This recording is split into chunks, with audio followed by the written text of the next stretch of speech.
You can tell a dog it is a baby, and somehow the dog wins.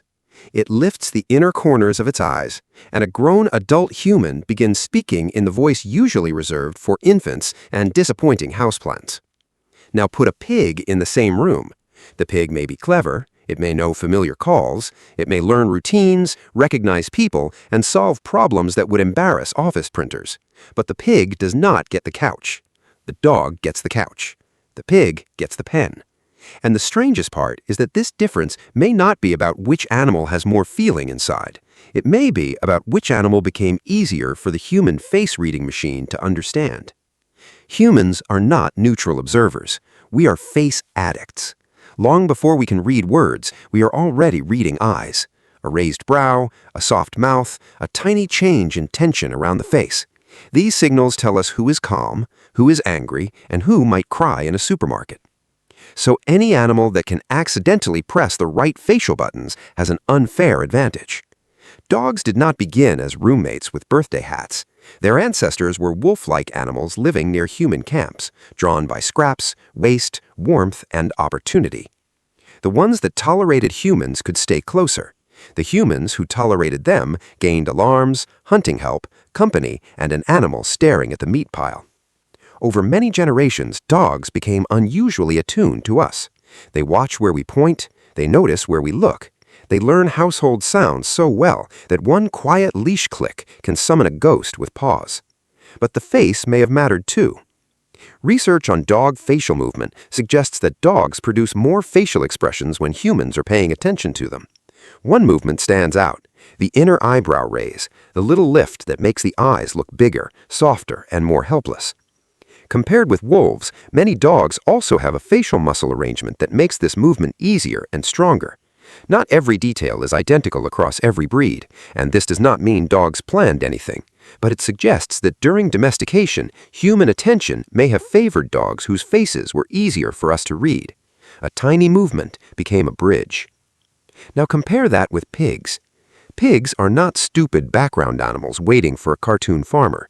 They are social, curious, memory-rich creatures.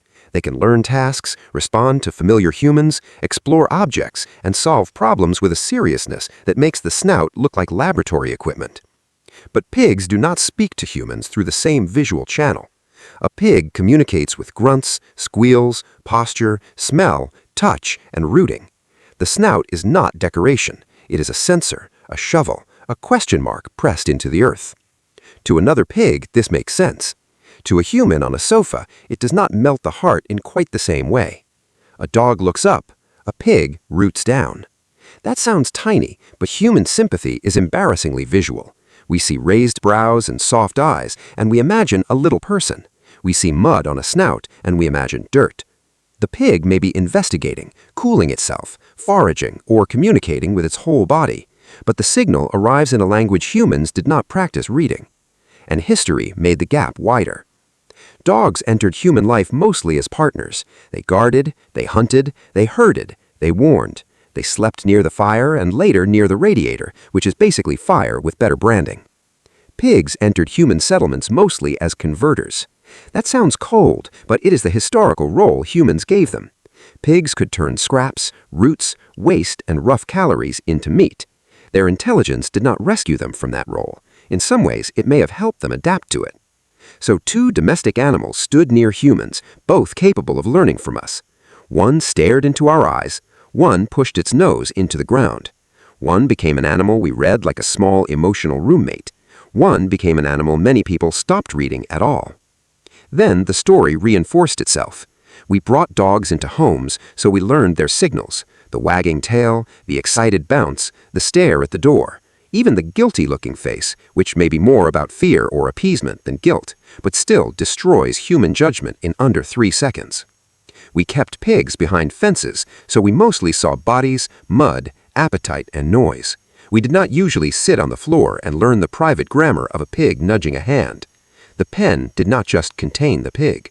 It contained our imagination of the pig. The dog is not loved because it is automatically better.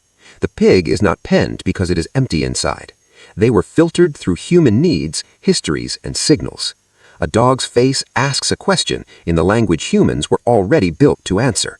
A pig's body asks a question in a language most humans never learned. So when a dog looks up from the carpet with those impossible eyes, we are not just seeing a pet. We are seeing an ancient misunderstanding in our favor.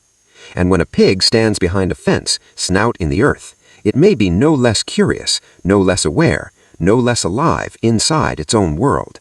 It just lost a contest it never knew was happening. Not a contest of intelligence, a contest of faces.